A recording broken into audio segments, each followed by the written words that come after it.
आवाज आ रही है सबको? हाथों को हिलाओ पीछे, लास्ट में इसको गूंज कम करो इसका।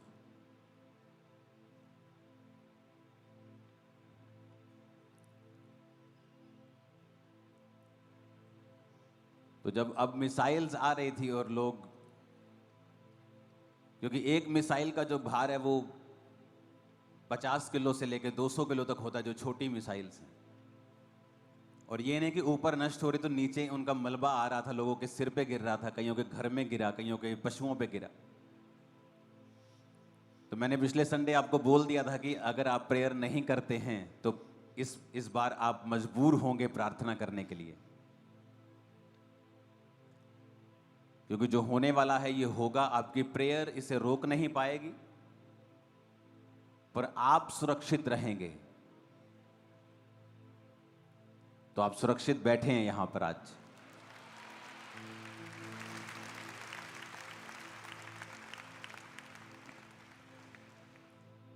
फ्यूचर में जो प्रार्थना नहीं करते हैं, आपको फोर्सफुली परमेश्वर करवा लेगा प्रार्थना, ऐसा माहौल होगा। इकोनॉमिक कंडीशंस अच्छी नहीं होंगी बहुत से देशों की फ्यूचर में, और उनको प्रार्थना करनी है अपने देश के लिए।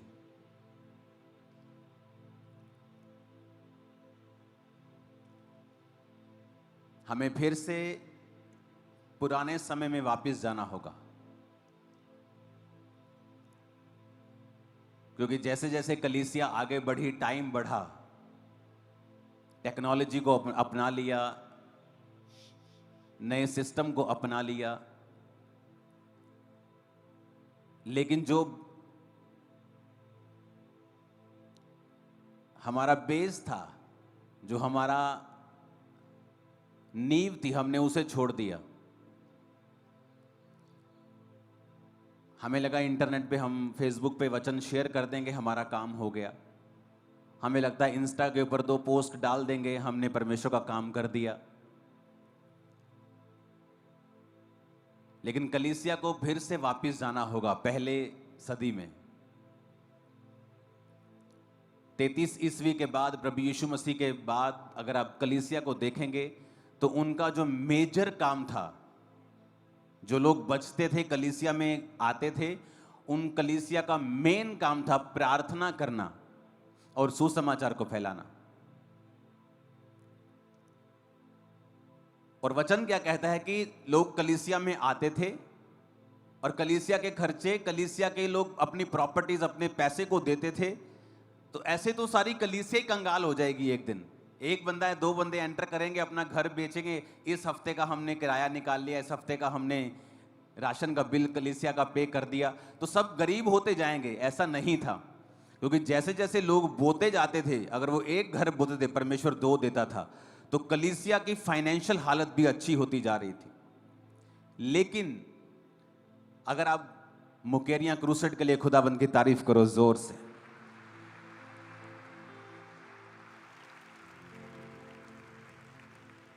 तो मैंने उस क्रूसेड के ऊपर भी वचन दिया था आपको कि हमें फिर से वापस जाना होगा और अपने बेस के ऊपर फिर से जुड़ना होगा। पतरस चर्च में जा रहा है और कह रहा है कि आओ हम प्रार्थना करने के लिए चर्च में चलते हैं। क्या आज आपकी लाइफ में प्रेयर की इतनी इंपॉर्टेंस है कि आप स्पेशल प्रार्थना करने के लिए एक ऐसे स्थान में जाएं जहां पर आपको कोई भी डिस्टर्बेंस ना हो?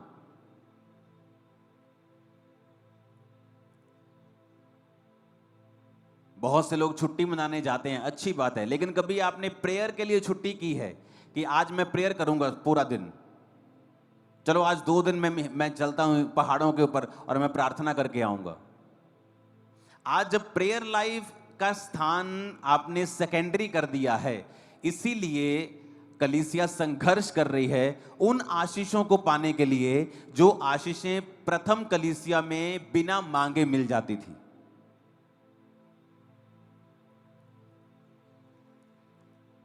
मूसा की कलीसिया के टाइम पे लगा लो कि जब प्रभु की कलीसिया मूसा संभालता था तो वचन कहता है उनमें से कोई भी दरिद्र नहीं था और कोई भी निर्बल भी नहीं था, कमजोर भी नहीं था, क्योंकि प्रभु की ग्लोरी ऐसी थी उनके ऊपर, क्योंकि मूसा प्रार्थना करने वाला व्यक्ति था। 40 दिन रात के रोजे, 80 दिन रात के रोजे मूसा ने रखे थे और उसका फेस चमकता था जब वो नीचे आता था। और जब लोग, बाइबल कहती जिनकी वो अगुवाई कर रहा था, एक भी निर्बल नहीं था, कपड़े नहीं फटते थे, जूते नहीं उनके टूटते थे। क्यों चेंज कर रहे हो मेरे माइक की सेटिंग? तुम क्यों चेंज कर रहे हो इसे?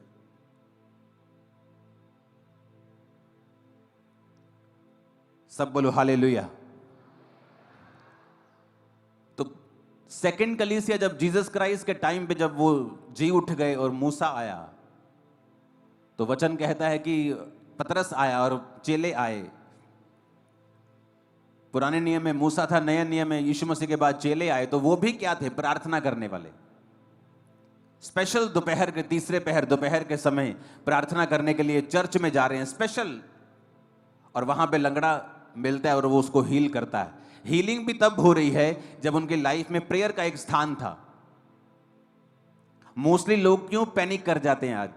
जब वॉर होती है या लाइफ में कोई फाइनेंशियल डिस्टर्बेंस आती है या कोई बीमारी आती है, कौन लोग डिस्टर्ब हो जाते हैं? जिनकी प्रेयर लाइफ नहीं है, जिनकी लाइफ में कमियां हैं, व्यभिचार की, चोरी की, अलग अलग तरह की वो पाप में फंसे हुए हैं और प्रेयर लाइफ नहीं है, वो फिर घबराने लगते हैं। क्यों? क्योंकि घबराहट, जो फियर है, अगर आप देखेंगे, जो डर है, ये एक तरह का कर्स है। ये पाप के बाद आया था, पहले नहीं था। जीसस क्राइस्ट ने, यहोवा पिता ने जब आपको बनाया था तो उसने आपके अंदर फियर नहीं डाला था। वचन कहता है कि जब आदम ने पाप किया, हवा ने पाप किया, तो डर उनके अंदर आया। जब प्रभु शाम को उनसे मिलने के लिए वाटिका में आया करते थे तो प्रभु ने कहा, आदम तू कहां है? और आदम ने कहा, मैं नंगा था, मैं छुप गया। तो फियर, जो डर जो है, ये तब आया जब उसने शैतान की बात को सुना। हालेलुया। तो आपकी लाइफ में डर तब आता है जब आप शैतान की बात को सुनते हैं। जिन व्यक्तियों की लाइफ में डर का आत्मा काम करता है, हर वक्त डर लगा रहता है, ओ मेरी किडनी ना खराब हो जाए, और मुझे हार्ट अटैक ना हो जाए, और मेरे ब्रेन में स्ट्रोक ना हो जाए। लोगों को डर लगा रहता है, मेरा बिजनेस तबाह ना हो जाए, मेरी फैमिली में कुछ ऐसा ना हो जाए, और कोई डेथ ना हो जाए। ये सारे डर जो हैं ये शैतानी हैं, ये परमेश्वर की ओर से नहीं है। और अगर आपको इन डर से मुक्ति पानी है, आपको प्रभु की प्रेजेंस में रहना होगा, प्रेयर करनी होगी और बाइबल पढ़नी होगी और सच्चाई के साथ जुड़ना होगा, और आपको देखना होगा कि परमेश्वर का आत्मा क्या कहता है। जब आपको समझ आएगी प्रभु का आत्मा जो कहता है आपके लिए, आपका डर खत्म हो जाएगा। प्रभु के साथ जब आप पूरी तरह से जुड़ जाएंगे, फियर नहीं रहेगा। अगर आएगा भी तो वो चला जाएगा, कब्जा नहीं कर पाएगा। कितने मेरी बातों को समझ रहे हैं? हमें फिर से पुरानी कलीसिया के पास जाना हो, बोला पुरानी कलीसिया की तरह रहना होगा। हो सकता है आने वाले समय में मैं अपने फोन्स भी साइड पे रख दूं, कि पूरी तरह से परमेश्वर का आत्मा मुझे प्रेयर्स में लेके जा रहा है इन दिनों में, और इसीलिए मैं आपको मैसेज दे पाता हूं कि अब आने वाले दिनों में क्या होगा, अब सिचुएशन क्या होगी, अब हमें क्या करना है आने वाले दिनों में। हालेलुया।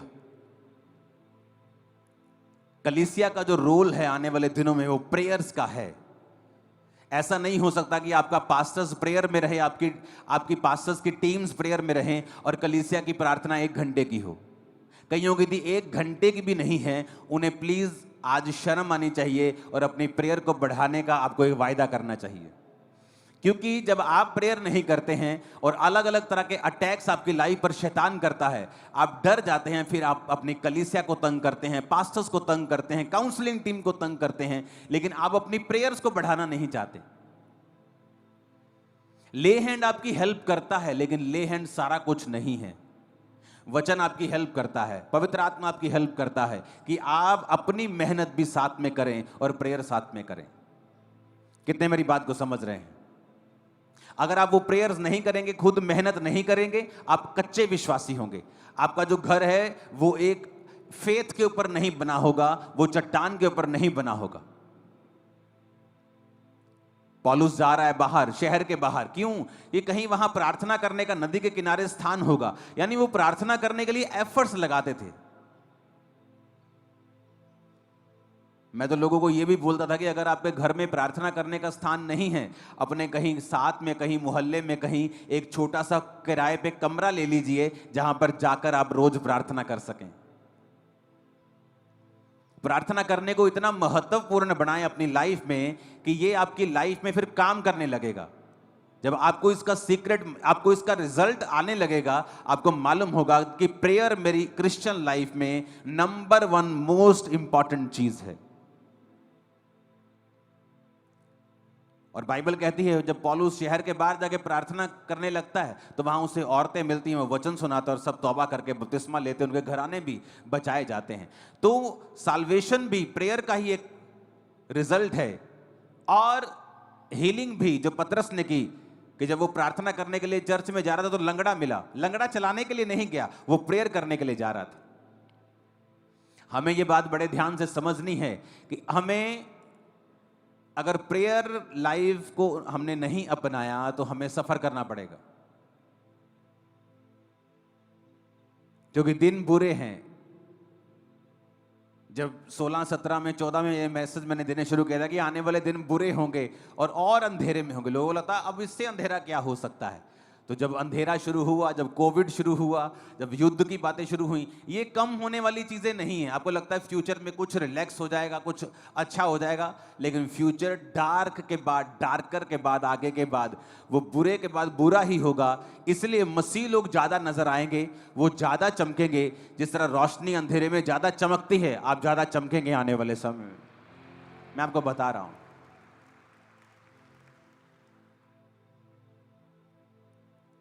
हालेलुया।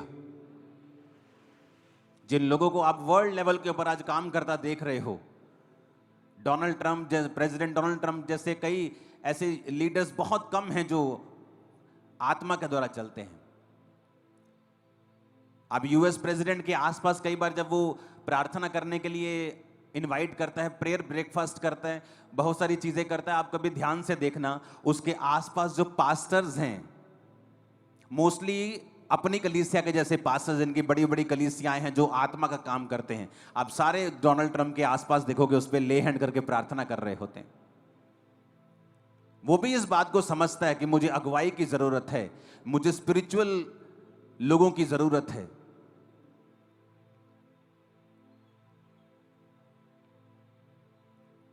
कल जब मैं प्रार्थना कर रहा था, परमेश्वर का आत्मा मुझे बता रहा था कि जो सैटेलाइट्स हैं हमारे, उनके लिए प्रार्थना करनी है, क्योंकि फ्यूचर में जो डेविल है वो उनके ऊपर भी अटैक करने की कोशिश करेगा। सैटेलाइट वॉर्स होंगी आने वाले समय में, कि जो चीजें आपको दिखा रही है नीचे क्या हो रहा है, उनको खत्म करने की शैतान कोशिश करेगा। तो कलीसिया अगर जागी हुई नहीं है और प्रार्थना करने वाली नहीं है तो वहां के लोग फिर सफर करते हैं। इसलिए परमेश्वर ने कहा जिस देश में चर्च होगी, जिस देश में कलीसिया होगी, जिस नगर स्टेट में कलीसिया होगी, वहां पर उजाला होगा, लोग अंधेरे में नहीं होंगे, क्योंकि वो लोग प्रार्थना करेंगे और आने वाली मुसीबत से बचाए जाएंगे। हालेलुया। सबसे बड़े देशों के लीडर्स समझते हैं कि हमें स्पिरिचुअल गाइडेंस की जरूरत है, हमें प्रार्थनाओं की जरूरत है। हालेलुया। हमारे देश में भी ऐसा स्पिरिचुअल एक फॉर्म होना चाहिए, स्पिरिचुअल फॉरम जो गाइड कर सके, जो प्रार्थना कर सके, पॉलिटिशियंस के लिए, बड़े लोगों के लिए, प्रभु का आत्मा क्या कहता है उन्हें गाइड कर सके।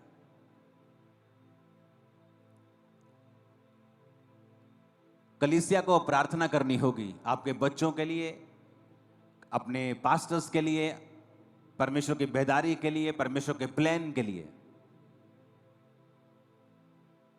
और हमें यह समझना होगा जो हमारा विरोध करते हैं, जो यीशु मसीह को बुरा भला बोलते हैं, वो हमारे दुश्मन नहीं हैं। वचन कहता है मत्ती 9 उसकी 9 से 13 आयत में, वहां से आगे बढ़कर यीशु ने मत्ती नामक एक मनुष्य को महसूल की चौकी के ऊपर बैठे देखा और उसने कहा मेरे पीछे हो ले, और वह उठकर यीशु मसीह के पीछे हो लिया। जब वह घर में भोजन करने के लिए बैठा तो बहुत से महसूल लेने वाले और पापी आकर यीशु और उसके चेलों के साथ भोजन करने बैठे। ये देखकर फरीसियों ने उसके चेलों से कहा, तुम्हारा गुरु महसूल लेने वाले और पापियों के साथ क्यों खाता है? ये सुनकर यीशु ने उनसे कहा, वैद्य भले चंगों के लिए नहीं परंतु बीमारों के लिए आवश्यक है। इसलिए तुम जाकर इसका अर्थ सीख लो। मैं बलिदान नहीं परंतु दया चाहता हूं। मैं धर्मियों को नहीं पापियों को बुलाने आया हूं। मत्ती, जिसका आप बाइबल को, नए नियम को पढ़ते हो तो पहली पुस्तक मत्ती की आती है। कौन था मत्ती? एक टैक्स कलेक्टर। किसके अंडर काम करता था? राजा हेरोदेस और रोमी लोगों के अंडर वो काम करता था। है कौन था? था यहूदी। तो जब वो टैक्स कलेक्ट करता था, जब वो टैक्स लेता था, तो टैक्स वाले लोग जो थे वो बड़े ही बदनाम थे, क्योंकि ये टैक्स वाले लोगों के लिए ये मशहूर होता था कि ये लोग जो हैं लोगों से एक्स्ट्रा टैक्स लेते हैं, उन पर ज्यादा बर्डन डालते थे, उनको अलग अलग तरह के टैक्स के नियमों में फंसाकर ये टैक्स लेते थे उनसे। और ये यहूदी था तो यहूदी, लेकिन हेरोदेस राजा के नीचे काम करता था और टैक्स भी अपने परिवारों यानी यहूदी लोगों से लेता था। इसलिए जो मत्ती था वो बड़ा बदनाम आदमी था। मत्ती को जो यहूदी लोग थे एक गद्दार के रूप में जानते थे। जब वो मत्ती को देखते थे यहूदी लोग तो उसे गद्दार कहते थे। उसकी जो रेपुटेशन थी, उसकी जो वैल्यू थी, वो बिल्कुल भी अच्छी नहीं थी मत्ती की। लेकिन मत्ती खुद पैसा कलेक्ट नहीं कर रहा था। मत्ती तो सरकार के नीचे था और जो कुछ सरकार कहती थी मत्ती वो करता था। लेकिन जब यहूदी लोग मत्ती को देखते थे तो वो उसे एक पापी के रूप में, एक गद्दार के रूप में, एक अधर्मी के रूप में, परमेश्वर के सामने दोषी के रूप में उसे देखते थे। लेकिन मत्ती का कोई कसूर नहीं, क्योंकि मत्ती अपने लिए पैसा कलेक्ट नहीं कर रहा। मत्ती को जो सरकार कह रही है वो मत्ती कर रहा है। तो मत्ती का जो हार्ट था, जो कंडीशन थी, वो इस तरह से जैसे किसी का दिल पीस दिया गया हो और आत्मा पीस दी गई हो। था तो वो बड़ी ऊंची पोजीशन के ऊपर, लेकिन उसके दिल में भी शांति नहीं थी, क्योंकि वो जानता था कि वो अपने ही लोगों को लूट रहा है। अपनी लाइफ से वो सेटिस्फाइड नहीं था। बहुत से लोग आप देखते हो बड़ी ऊंची पोजीशंस के ऊपर होते हैं, अफसर होते हैं, बड़े बड़े सरकारी अफसर, बड़े बड़े दूसरे अफसर, लेकिन अगर आप ध्यान से उनकी जिंदगी को देखें, जब आप उनसे मिलेंगे, वो अपनी जिंदगियों से सेटिस्फाइड नहीं होते, क्योंकि वो सरकार के कामों को करते हैं, बड़ी चीजें अच्छी बुरी कर रहे होते हैं। लेकिन जीसस ने मत्ती से नफरत नहीं की। जो लोग मत्ती को कह रहे थे, यीशु मसीह ने मत्ती को वैसा नहीं कहा। तो जीसस ने कहा, जब जीसस ने उसको बुलाया कि मेरे पीछे आ जा, क्या अगर मत्ती को खुश होता, मगर मत्ती अगर अपने जीवन से सेटिस्फाइड होता, मैं आपको गारंटी देता हूं वो परमेश्वर के पीछे कभी नहीं चलता। मत्ती अपनी लाइफ में वैक्यूम फील कर रहा था, अकेलापन फील कर रहा था, एक दोषीपन की भावना भी उसके अंदर थी, सेटिस्फाइड नहीं था अपनी जिंदगी से। और इसलिए जब जीसस क्राइस्ट ने कहा मेरे पीछे आ जा, वो अपनी सरकारी नौकरी को, जो उसको कितने लाखों रुपए आज के हिसाब से देती होगी, उसको लात मारकर वो परमेश्वर के पीछे एक सेकंड में हो गया। कारण क्या था? यही कारण, जब वो पीछे हो गया तो जो टैक्स कलेक्टर है उसके दोस्त भी वैसे ही होंगे। टैक्स कलेक्टर की पुलिस भी वहां की वाकफ होगी, क्योंकि पुलिस के साथ उसका नाता होगा, अफसरों के साथ उसका नाता होगा, क्योंकि जब कोई टैक्स नहीं देता होगा उसके ऊपर कार्रवाई करवाता होगा, तो उसके साथ सभी गंदे लोगों का भी उसके साथ नाता था। तो जब वो बचाया गया और जीसस के पीछे हो गया, तो बड़े से पापी लोग यीशु मसीह के साथ बैठ के खाने लगे। तो फरीसी कहते ये तो पापियों के साथ खाता है। और यीशु मसीह ने क्या कहा? ये सुनकर 12 आयत में यीशु मसीह ने कहा, वैद्य भलो चंगों के लिए नहीं परंतु बीमारों के लिए आवश्यक है। इसलिए मैं तुमसे ये कहता हूं, तुम जाकर इसका अर्थ सीख लो। मैं बलिदान नहीं परंतु दया चाहता हूं। मैं धर्मियों को नहीं पापियों को बुलाने के लिए आया हूं। आज हो सकता है आप एक वैश्या को बड़ी ही घृणित निगाहों से देखते हो कि ये बहुत बड़ी पापिन है।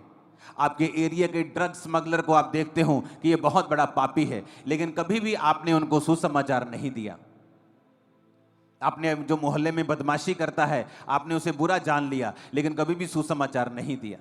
जब आप इन लोगों के पास जाएंगे, इनकी संगति करने के लिए नहीं, जो ये करते हैं उसका आनंद उठाने के लिए नहीं, बल्कि जो यीशु मसीह ने उनके लिए किया है उनको बताने के लिए, आप नोटिस करेंगे कि जो लोग सबसे बड़े पापी हैं, यीशु मसीह के पीछे सबसे ज्यादा और सबसे स्पीड के साथ वो चलना शुरू कर देंगे जैसे ही आप उनको वचन देंगे। आपको लगता है ये रिश्तेदार तो बहुत गंदा है, ये तो बड़े गलत पैसे कमाता है, ये तो बहुत ही खराब आदमी है। आप देखेंगे वही बंदा सबसे पहले यीशु मसीह को मानता है। क्यों? क्योंकि जब वो खराबी करता है उसके दिल में एक बेचैनी होती है, क्योंकि जो व्यवस्था है वो विश्वासियों और अविश्वासियों दोनों के लिए है। जो नियम बना है वो सारे जगत के लिए बना है। जब वो बुरा काम करते हैं लेकिन उनको मालूम नहीं होता वो बुरे काम में हैं, वो अपने माता पिता की आज्ञाओं को नहीं मान रहे होते, वो समाज के साथ अन्याय कर रहे होते हैं, विधवाओं अनाथों के साथ अन्याय कर रहे होते हैं, लेकिन उनको मालूम नहीं होता वचन। वो जितने बुरे होते हैं उतनी बड़ी बेचैनी उनके दिल में होती है, उतना ज्यादा वो संघर्ष अपने परिवार अपने सेहत में कर रहे होते हैं। और जैसे कोई व्यक्ति उनके पास जाके वचन देता है, जैसे एक विश्वासी उनको वचन देता है कि प्रभु यीशु मसीह तुझे प्यार करते हैं, आजा परमेश्वर के पीछे। खुदा के वचन में लिखा हुआ है, मैंने जगत के पापियों को, मैंने जगत के निर्बलों को, मैंने जगत के तुच्छों को, मैंने जगत के गरीबों को, मैंने जगत के व्यर्थ लोगों को चुन लिया ताकि जो अपने आप को बहुत कुछ समझते हैं उनको मैं शर्मिंदा कर दूं। जैसे ही वो सुनता है, अच्छा परमेश्वर ने मुझ पापी को चुन लिया, परमेश्वर ने मुझे निर्बल को चुन लिया, वो परमेश्वर का पीछा करने लगता है और वचन पूरा होता है, मैं पापियों को नहीं, धर्मियों को नहीं, पापियों को बुलाने के लिए आया हूं। आज के बाद आप पापियों के साथ वचन शेयर करेंगे और बहुत से बड़े बड़े पापी आपको चर्च में मिलेंगे अगले 1 साल 2 साल 3 साल के अंदर। बहुत बड़े बड़े लोग जो बड़े बड़े गुनाहों के अंदर हैं आपको जीसस क्राइस्ट के सामने घुटने टेकते हुए मिलेंगे। वो बदमाश, वो लोग जो बड़ी बड़ी बदमाशियां करते हैं, इंटरनेट पे मशहूर हैं, आपको जीसस क्राइस्ट के सामने मिलेंगे। वो पाप से तौबा करके बपतिस्मा लेकर पापों को छोड़कर आपको चर्च में मिलेंगे। मैं आपको ये भविष्यवाणी कर रहा हूं, परमेश्वर इंतजार कर रहा है कि आप बोलें कि यीशु मसीह पापियों को बुलाने के लिए आया। उसने पापी से नफरत नहीं की, बदमाशों से नफरत नहीं की, वेश्याओं से नफरत नहीं की, क्योंकि उनके अंदर एक ऐसी बेचैनी होती है जिसे वो जाहिर करना नहीं चाहते हैं, जिसे वो बताना नहीं चाहते हैं। वो ऊपर से अपने आप को कड़क शो करते हैं लेकिन अंदर से उनको वो जानते हैं कि वो खाली हो चुके हैं, और इतने खाली वो महसूस करते हैं जितना आप सोच भी नहीं सकते, इमेजिन भी नहीं कर सकते। और जब कोई उन्हें परमेश्वर के वचन को देगा वो उस वचन पे यकीन करेंगे, उस वचन को फॉलो भी करेंगे। हालेलुया। वो जो लोगों के सामने गद्दार था, लोग उसे तुच्छ जानते थे, पापी जानते थे, गद्दार जानते थे, परमेश्वर ने एक गद्दार को चुना, उसे अपना चेला बनाया। बाइबल की पहली पुस्तक उसने लिख दी नए नियम की, और परमेश्वर आज उसको अपना संत मानते हैं। लोग आज उसको अपना संत मानते हैं।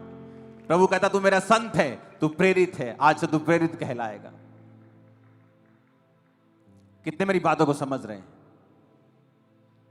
कि लिए कहा यीशु ने उसे संत कहा, प्रेरित कहा। बाइबल में नए नियम के जो विश्वासी हैं उन्हें संत भी कहा गया है, पवित्र संत भी कहा गया है। यह परमेश्वर की योजना है आने वाले समय में। डरे मत, घबराए मत, सुसमाचार को शेयर करें। उन लोगों के साथ ज्यादा शेयर करें जो ज्यादा खराब हैं, जिनके कैरेक्टर ज्यादा लूज हैं, जो ज्यादा बदमाशियां करते हैं। शेयर करें। उनके साथ संगति करने के लिए परमेश्वर ने नहीं कहा। परमेश्वर ने एक बार उनके साथ खाना खाया, लेकिन हर रोज उनके साथ वो मिला नहीं, लेकिन खाना खाया, अपना प्यार साबित किया, अपना आप उसे दिखाया, वचन की उन्हें नॉलेज दी।